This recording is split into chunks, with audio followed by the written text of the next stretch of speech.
Hello बच्चों, आज की इस वीडियो में हम बात करने वाले हैं अपूर्ण प्रभाविता के बारे में, यानी कि इनकम्प्लीट डोमिनेंस के बारे में। इससे पिछली क्लास में हमने बात करी थी मल्टीपल एलिज्म के बारे में और मानव रक्त समूह के बारे में, जिसमें हमने पढ़ा था एबीओ रक्त समूह और RH blood group, RH factor, है ना। आज अपन पढ़ने वाले हैं इनकम्प्लीट डोमिनेंस के बारे में। देखिए, इनकम्प्लीट डोमिनेंस के खोजकर्ता हैं आपके कार्ल कोरेंस। कौन है बेटा? Carl Correns. और कहाँ पर खोजा था इन्होंने? मिराबिलिस जलापा प्लांट में, जिसको कहते हैं अपन 4 ओक क्लॉक प्लांट, और इसका एक और नाम है गुलबंसी, है ना। इस प्लांट में अपूर्ण प्रभाविता को खोजा गया था। मैंने आपको जब प्रभाविता पढ़ाई थी तो क्या बताया था कि एक जो युग्म विकल्पी होती है वो दूसरी युग्म विकल्पी के प्रभाव को दबा देती है ना। प्रभावी युग्म विकल्पी अप्रभावी को प्रदर्शित नहीं होने देती है, दबा देती है, जिसको क्या कहते हैं अपन? प्रभाविता।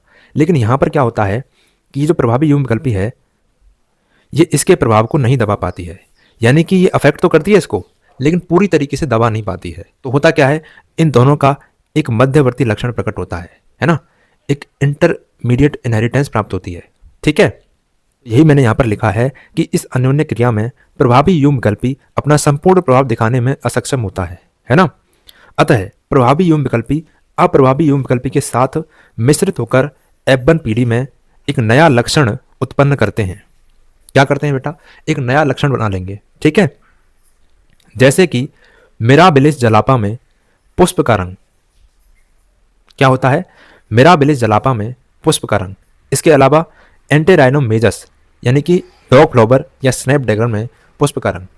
देखिए, एक तरफ हमने ले लिया है लाल फूल को, है ना, लाल पुष्प को, और एक तरफ ले लिया है सफेद पुष्प को। अब ये जो लाल पुष्प है ना, ये सफेद पुष्प पर क्या होंगे बेटा? प्रभावी होंगे। ये क्या हैं दोनों? ये पेरेंट्स हैं। लेकिन लाल पुष्प इन सफेद पुष्पों पर अपना प्रभाव पूरी तरीके से नहीं छोड़ पाते हैं, है ना। जिससे होता क्या है, एक मध्यवर्ती लक्षण प्रकट होता है और लाल और सफेद मिलकर के गुलाबी बनाते हैं, ठीक है। तो F1 पीढ़ी में सभी पुष्प गुलाबी प्राप्त होते हैं, ठीक है। तो इन गुलाबी पुष्पों की जब अपन सेल्फिंग कराएंगे तो यहाँ पर 2 पुष्प ऐसे प्राप्त होंगे जो पेरेंट्स के जैसे हैं, है ना। एक तो हमने लाल लिया था और एक हमने सफ़ेद लिया था, और 2 पुष्प ऐसे प्राप्त होंगे जो कि नए हैं, है ना, इंटरमीडिएट हैं। तो ये जो गुलाबी पुष्प बन रहे हैं ये अपूर्ण प्रभाविता की वजह से बन रहे हैं, ठीक है। प्रभाविता में हमने क्या देखा था कि इधर के तीनों जो थे वो लंबे पौधे थे, है ना, और इधर एक जो था वो बौना पौधा था। तो फिनोटाइप क्या आ रहा था? 3:1। लेकिन यहाँ पर फिनोटाइप 3:1 नहीं आता है, यहाँ पर 1:2:1 आएगा। क्यों? क्योंकि एक लाल पुष्प प्राप्त हो रहा है, 2 गुलाबी हैं और एक सफ़ेद है।